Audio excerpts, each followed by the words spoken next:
So I had a really cool thing happen today and I wanted to make sure to tell you about it. So I planned on doing a bunch of reels recording, and I got to my office space and the tree trimmers were outside making a bunch of noise. And interestingly enough, earlier, before, when I was still at home, I tuned into Spirit and said, these are my plans. I'm going to go do a lot of recordings.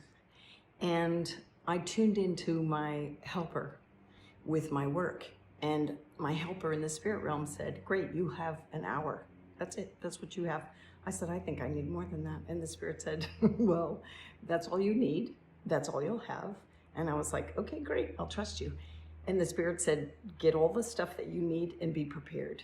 And I was like, great. So I get to my office space and there's all that rambunctious noise.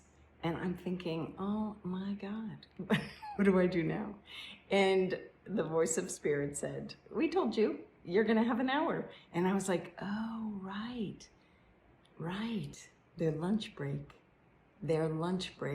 I'll have that hour when they take lunch. And so that's how it's working, right? That's how it's working out, which is so phenomenal, in my opinion. So the moral of the story is we all have helper guides. We have helper angels, our guardian angels. We have family angels.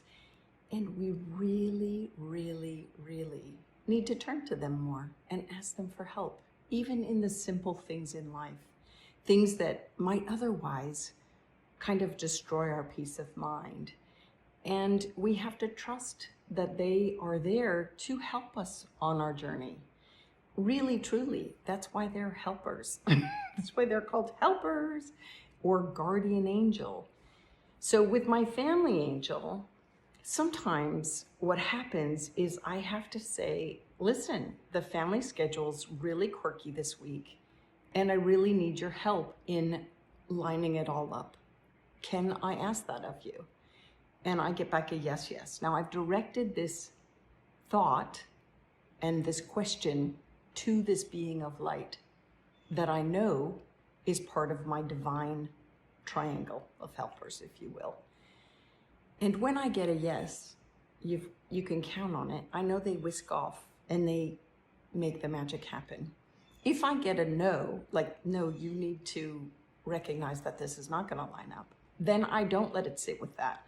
I say, tell me what I need to know and where the block is or where the disrupt is. And then I listen and trust the first thing that comes back.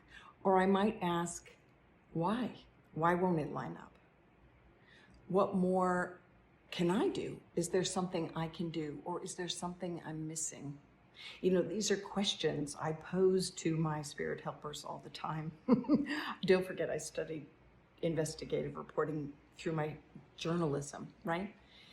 In my degree in journalism and English and mass communication to the higher realms. Anyway, it was mass communication to the people, but I use it in the higher realms.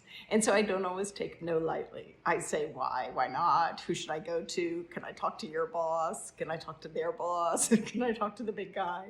You know, the big gal who's in charge? And, you know, Spirit says, you're in charge.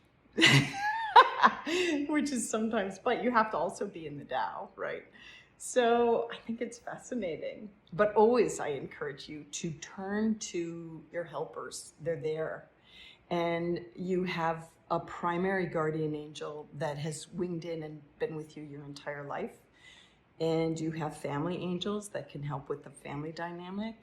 And everyone else around you has their guardian angel, so you could ask your guardian angel to talk to their guardian angel to trickle it down into their consciousness, you know, their subconscious material, to help them relay a message that they're not hearing from you out on the outside. Maybe they can get it on the inside. Always send love, right? It's always about love. And then when you've recognized that these helpers, whether a guide or a guardian angel or family angel has helped you, as you would with anyone that's helped you, you will say, thank you.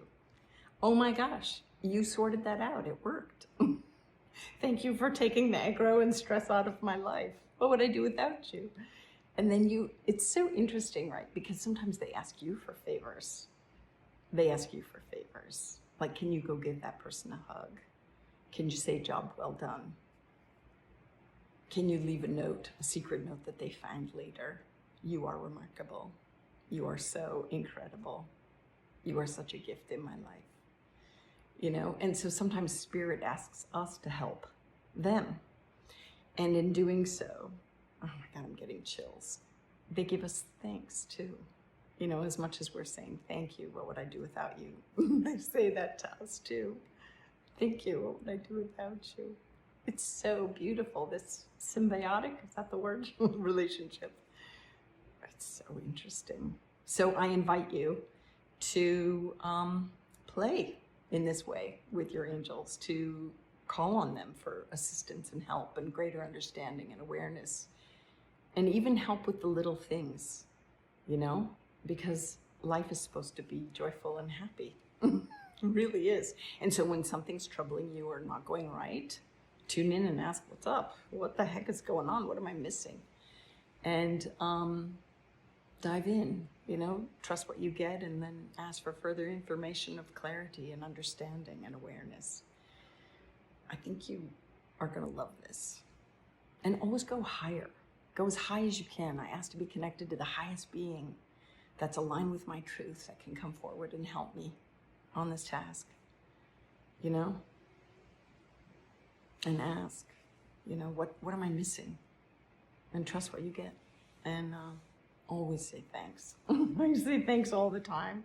I'm continually saying thank you, thank you, thank you for helping me. And when I notice somebody's helping me, and it's not me doing it all myself, I ask, who's helping me? Who's doing this? Who's doing this? Who's behind this magic in my life? Sometimes, you know, it's God. Sometimes it's divinity. It's great consciousness. It's great spirit. It's all that is. It's the great I am. And sometimes it's my dad on the other side. And sometimes it's my guardian angel.